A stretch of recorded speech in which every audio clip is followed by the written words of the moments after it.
प्यारे बच्चों आदाब। उम्मीद है आप सब ठीक होंगे। तो चलिए हम आज अपने टॉपिक को आगे बढ़ाते हैं। ये हमारी टर्म 1 की पहली पोइम है। टर्म 1 की पहली पोइम है the road not taken. The road not taken, जो रास्ता हमने नहीं चुना। ठीक है। अब ये जो पोइम है इसमें इसने एग्जाम्पल दी है दो रास्तों की। ये पोइट जो है एक रास्ते से जाता है एक से, क्योंकि इंसान तो एक ही रास्ते से जा सकता है। अब ये जिस रास्ते से गया आगे जाके इसको बहुत सारी जो है सिचुएशंस को फेस करना पड़ा, अच्छी सिचुएशंस को भी बुरी सिचुएशंस को भी। फिर इसने अपने दिमाग में ये सोचा कि शायद हो सकता था कि अगर मैं दूसरे रास्ते से जाता तो वहाँ पे मुझे इतनी प्रॉब्लम्स नहीं पड़ती, इतनी मुझे शायद वो रास्ता मेरे लिए ज़्यादा आसान होता। यहाँ पे इसने एक इंसानी फितरत की बात की है कि इंसान को जो मिलता है उसमें वो कभी खुश नहीं रहता है और वो हमेशा वो पाने की खोज में रहता है जो उसको नहीं मिलता है। और ये हमें लेसन देता है कि हमेशा इंसान को क्या करना चाहिए, इंसान को सेटिस्फाई रहना चाहिए। जो इंसान को मिले अपनी किस्मत के हिसाब से, अपनी मेहनत के हिसाब से उसको कबूल करके उसमें ही खुश रहना चाहिए। ठीक है। तो चलिए हम देखते हैं ये जो पोइम है किसने लिखी है। रॉबर्ट फ्रॉस्ट ने। पहले हम रॉबर्ट फ्रॉस्ट के बारे में थोड़ा सा पढ़ते हैं। रॉबर्ट ली फ्रॉस्ट 1874 to 1963, यानी 1874 में इनकी बर्थ हुई थी और 1963 में इनकी डेथ हुई थी। American poet was born in San Francisco, California. ये अमेरिका में पैदा हुए थे। Frost attended high school in Lawrence, Massachusetts and began writing poetry. उसके बाद लॉरेंस मैसाचुसेट्स एक जगह है जहाँ पे इन्होंने हाई स्कूल की पढ़ाई की और उसके बाद इन्होंने पोइम्स लिखना शुरू कर दिया। Frost continued to write poetry but he was unsuccessful at publishing his work. Frost ने बहुत सारी पोइम्स लिखी लेकिन उसकी पोइम्स को वो लोगों तक पहुंचाने में कामयाब नहीं हुआ, वो प्रिंट करने में कामयाब नहीं हुआ।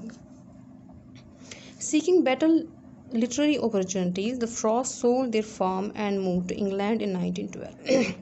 फिर उसने देखा कि उसका करियर जो है वो इसी पोइट्री में है, इसलिए उसने क्या किया, उसने अपना एक फार्म, एक खेत बेच दिया और उन पैसों को लेकर वो कहाँ चला गया, इंग्लैंड चला गया 1912 में। In England Frost achieved his first literary success, और वहाँ पे उसको सक्सेस मिली क्योंकि इंग्लैंड में ज़्यादा जो है वो लिटरेचर्स और पोइट्री की जो है वो कदर की जाती थी। वहाँ पे बहुत सारे पोइट्स थे तो वहाँ पे इसको पहली सक्सेस मिल गई, पहली कामयाबी मिली। His book of poems a boy's will 1913, यानी 1912 में वहाँ पे गया तो 1913 में उसने एक बुकलेट लिखी जिसमें उसने कलेक्शन ऑफ पोइम्स लिखी और उस बुकलेट का नाम इसने रखा boys will. Was printed by the first English publisher that Frost approached. The work establish Frost as an eminent poet. इस वर्क ने, जो ये काम था, जो इसने ये पहली बुकलेट लिखी थी पोइट्री की, इसने इस फ्रॉस्ट को बहुत ही मशहूर किया लोगों के बीच में, क्योंकि लोगों ने इसकी पोइट्री को पढ़ा और पसंद किया तो लोगों के बीच में ये बहुत ही मशहूर हो गए। ही सेकंड कलेक्शन, उसके बाद इसने एक और कलेक्शन लिखी, एक और पोइट्री की बुकलेट लिखी जिसका नाम रखा इसने नॉर्थ ऑफ बोस्टन, जो कि इसने पब्लिश की, वॉज पब्लिश्ड इन 1914, 1914 में। क्योंकि इसको बहुत ज़्यादा लगाव था पोइट्री के लिए, इसलिए इसका यही एक मकसद था और ये सिर्फ पोइट्री ही लिख रहा था। एंड ऑल्सो वन प्राइज़, और इस पर जो है इसको क्या हुआ, एक अवार्ड भी मिला। ही वन द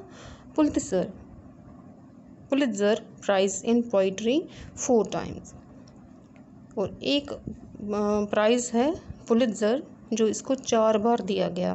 किसके लिए? पोइट्री लिखने के लिए। 1924 में भी दिया गया, 31 में भी दिया गया, 37 में भी दिया गया और 43 में भी दिया गया। ठीक है। He wrote simply but insightfully about common ordinary experiences. अब ये पोइट्री जो इनकी थी ये ज़्यादातर जो है सिंपल होती थी, वर्डिंग सिंपल होती थी और मगर इंसाइटेबल होती थी। इंसाइटेबल होता है मतलब कि ये पूरी जो है जो सिचुएशंस होती थी, जो हालात होते थे, उनको पूरा बयान करते थे, क्योंकि कॉमन ऑर्डिनरी एक्सपीरियंसेस जो आम तौर पर इंसान जो है महसूस करता है, उसको ये पोइम्स में लिखते थे। और क्योंकि हर एक इंसान के साथ वो जुड़ता था, इसलिए इंसान उसको पसंद करता था। अब हम इस पोइम के बारे में पढ़ते हैं। This well known poem is about making choices. मैंने पहले ही आपको कहा, ये पोइम जो है किसके बारे में है? चॉइस करने के बारे में, चूज़ करने के बारे में कि मैं क्या करूं और क्या ना करूं। एंड चॉइसेस दैट शेप अस, और वो चॉइसेस जो हमें हमारी ज़िंदगी को शक्ल देते हैं। जैसे कि अब अगर आप अपनी एग्जांपल लोगे, बच्चों की एग्जांपल लोगे, तो आपकी ज़िंदगी में भी ऐसे बहुत सारे वक्त आते हैं, बहुत सारी सिचुएशंस आती हैं जब आपको दो चीज़ों में चूज़ करना पड़ता है। जैसे अगर आप अभी जब आप 10th क्रॉस करोगे तो उसके बाद आपको सब्जेक्ट्स लेने पड़ते हैं, और कोई सब्जेक्ट्स कोई मेडिकल लेता है, कोई नॉन मेडिकल लेता है, कोई आर्ट्स लेता है। लेकिन अगर उसको एक तो ये बात है कि वो अपने मन के मुताबिक अगर वो सब्जेक्ट्स ना ले पाए। दूसरी होती है कैपेबिलिटी, कि एक तो मैं मेडिकल लेना चाहता हूँ, मैं डॉक्टर बनना चाहता हूँ, लेकिन मैं इतना एफिशिएंट पढ़ने में नहीं हूँ, लेकिन मैं फिर भी लूँगा। तो उस टाइम भी जब अब आगे जाके जो है आपको कामयाबी नहीं मिलेगी, तो आप क्या कहोगे? काश मैंने कुछ और लिया होता। ठीक है। और ये चीज़ जो है हर एक इंसान की ज़िंदगी में आती है। तो चलिए हम पोइम पढ़ते हैं। Two roads diverged in a yellow wood and sorry I could not travel both, and be one traveler long I stood and looked down one as far as I could, to where it bent in the undergrowth. Then took the other just as fair, and having perhaps the better claim, because it was grassy and wanted wear, though as far that the passing there had worn them really about the same, and both that morning equally lay in leaves no step had trodden black.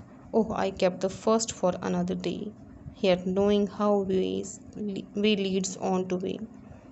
I doubted if I should ever come back. I shall be telling this with a sigh, somewhere ages and ages hence. Two roads diverged in a wood, and I took the one less travelled by, and that has made all the difference. बहुत ही अच्छी poem है, ये समझने वाली है और इससे बहुत सीख लेने की ज़रूरत है। अब पहले हम एक स्टेंजा फिर से पढ़ते हैं। कहता है, two roads diverged in a yellow wood, and sorry I could not travel both, and be one traveller long I stood and look down one as far as I could, to where it bend in the undergrowth. कहता है, दो roads, मैं yellow would के बीच में जा रहा था, एक जंगल के बीच में जा रहा था, जहाँ के जो पेड़ थे वो ऑटम का सीज़न था, जो ग्राउंड था वो पूरे सूखे पत्तों से भरा हुआ था, इसलिए येलो वुड कहा गया इसको। और पेड़ों पर भी जो है वो सूखे पत्ते ही थे। तो वहाँ पे जाते चलते चलते मेरे सामने दो रास्ते आए। जो पहला रास्ता था, जैसे ही मैं रुका, क्योंकि मैं एक ही था और मैं एक ही रास्ते से जा सकता था, तो मैं रुक गया। मैंने पहले एक रास्ते की तरफ देखा, जितना मैं दूर देख सकता था उतना मैंने देखा, और मैंने देखा कि वो आगे जाके कहीं पेड़ों के बीच में और इन जो सूखे पत्तों हैं उनके बीच में कहीं आगे गुम हो रहे, मुझे आगे दूर तक ज़्यादा दिखाई नहीं दे रहा था। Then took the other just as fair, and having perhaps the better claim. फिर मुझे लगा कि नहीं, ये रास्ता तो बहुत दूर तक जा रहा है और आगे मुझे कुछ दिखाई नहीं दे रहा है, मैं ना ये पहला वाला जो दूसरा वाला रास्ता है वो मैं ले लेता हूँ। और दूसरा वाला रास्ता मुझे लगा ये कैसा था, ये उतना मतलब इसमें सूखे पत्ते ज़्यादा नहीं थे। It was grassy and wanted wear. क्या कहता है, then took the other just as fair, मुझे लगा जैसे कि नहीं, पहला वाला नहीं बल्कि दूसरा वाला अच्छा है। And having perhaps the better claim, और मुझे लगा कि ये ज़्यादा अच्छा है। Because it was grassy and wanted wear, क्योंकि मुझे लगा कि इस रास्ते से कोई नहीं गया है और मैं जाऊँगा तो क्योंकि ये रास्ता मुझे लगता है कि ये रास्ता कहीं अच्छी जगह की तरफ जाएगा। दो as far that the passing there had warned them really about the same। लेकिन जब मैं चलते चलते जब मैं आगे पहुंचा तो मैंने इस रास्ते की वही हालत देखी जो मैंने पहले रास्ते की देखी थी। यहाँ भी सूखे पत्ते जो थे वो मसले हुए थे लोगों के चलने से। And both that morning equally lay in leaves no step had trodden black। और क्या है, कहता है मैंने देखा कि दोनों रास्तों की सुबह है, यानी दोनों रास्तों में जो लाइट्स आती थी या जो दोनों रास्तों में जो मुझे होप थी वो बिल्कुल सेम थी। कहीं पे मुझे ज़्यादा खुशी नहीं मिली। In leaves no step had trodden black. मुझे दोनों में ऐसा दिखा कि दोनों में जो है कोई भी पत्ता जो है ट्रॉडन ब्लैक नहीं हुआ, यानी उस पर लोग चले नहीं हैं, मसले नहीं हैं, उनको पत्तों को किसी ने मसला नहीं, यानी इस रास्ते को किसी ने ज़्यादा यूज़ नहीं किया है। Oh I kept the first for another yet knowing how way leads to the way leads on to way I doubted if I should ever come back.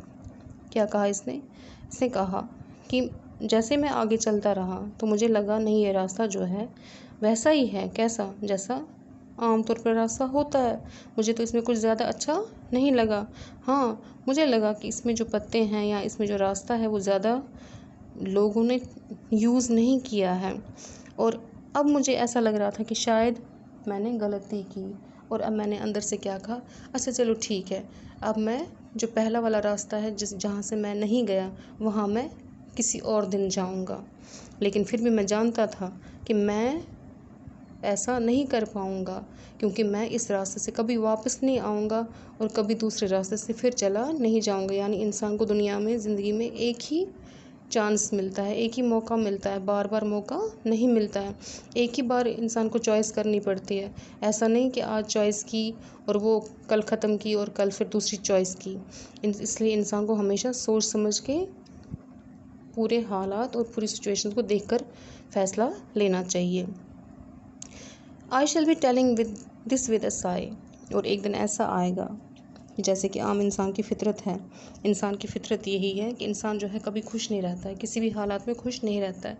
वो यही सोचता है कि नहीं ये मैंने ऐसा किया, काश मैंने वैसा किया होता तो मैं ज़्यादा खुश रहता, मेरे पास ज़्यादा पैसे होते, मैं ज़्यादा खुश ऐश और आराम में होता। और इसी तरह ये जो पॉइंट है ये भी कहता है कि मैं भी यही क्या किया करूँगा, साई मतलब आह भर के, यानी दुखी दिल से मैं यही कहता रहूँगा कि काश मैंने क्या कह रहा है, I shall be telling this with a sigh somewhere ages and age hand. बहुत टाइम के बाद जब मैं बूढ़ा हो जाऊँगा तब भी मैं आहें भर के दुखी मन से यही कहूँगा, काश मैंने पहला रास्ता चुना होता। Two roads diverge and I took the one less travelled by and that may had made all the difference. और फिर मैं यही कहूँगा कि मैंने दो रास्ते देखे थे, उसमें मैंने वही रास्ता चुना जहाँ से लोग कम चले थे, और इसी ने मेरी ज़िंदगी का ये हाल कर दिया, मेरी ज़िंदगी को बदल के रख दिया। यहाँ पे ये पॉइंट सिर्फ यही कहना चाहता है कि इंसान जो है, इंसानी फितरत जो है वो यही है कि वो अपने लिए सिर्फ अपने लिए खुशियाँ चाहता है। और उन खुशियों में जो, क्योंकि एक इंसान की नेचुरली जब इंसान दुनिया में आता है तो उसको खुशियाँ और गम दोनों फेस करने पड़ते हैं। लेकिन एक इंसान जो है वो सोचता है शायद कि अगर मैंने ऐसा ना करके वैसा किया होता तो मेरे पास बहुत ज़्यादा ऐशो आराम होते हैं, वो होता ये होता तो मेरे पास कभी गम की परछाई नहीं पड़ती। लेकिन ऐसा नहीं है। मुझे उम्मीद है आपको ये समझ आई होगी। आपने इसको पढ़ना है और समझना है, सोचना है, क्योंकि ये आप बच्चों के लिए ज़्यादा इम्पोर्टेंट है। कि बेटा आदाब।